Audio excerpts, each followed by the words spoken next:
Well, we're moving on now to kind of a set of chapters about job search, kind of the general topic. And I know you all are pretty familiar with a job search, but I'd like to add a few things here.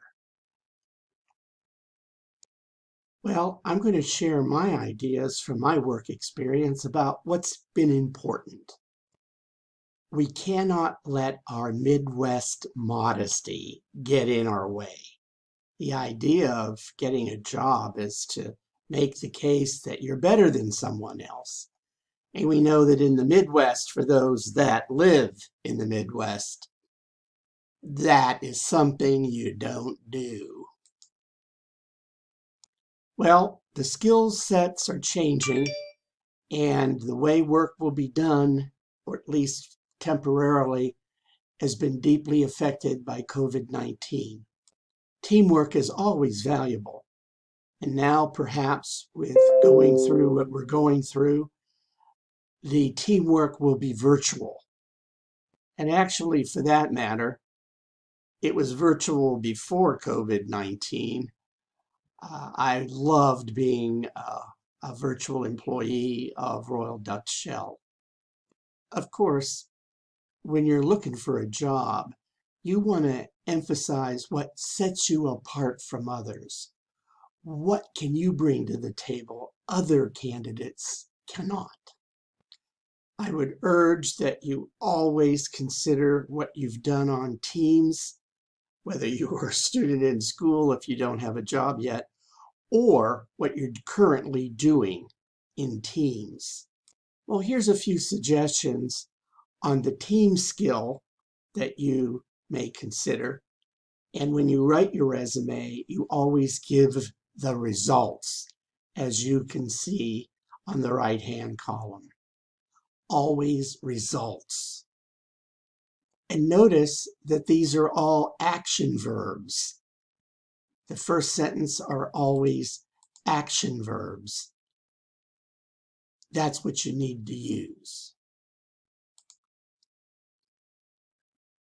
What goes on about your teams and your experience? Cite your past teams, what you did, and your personal deliverables to that team when you're writing up your resume or preparing for that interview.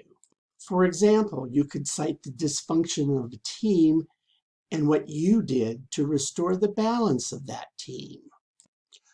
If you're tech savvy, demonstrate the value your technical skills brought to that team that perhaps other people didn't have. Or you could cite that you are a better writer about subject X because you're more knowledgeable about it as an example of your contributions to teams.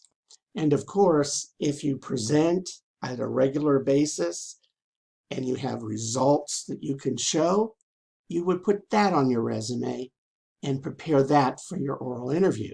Remember this, a resume doesn't get you your job. It only informs the people reading it enough that they might want to talk to you. But if you write a good resume, it persuades them to talk to you. I think you all are familiar with the levels of interviews to get a job. Today, I'm going to guess that COVID-19 is going to push virtual interviews to the top of the list.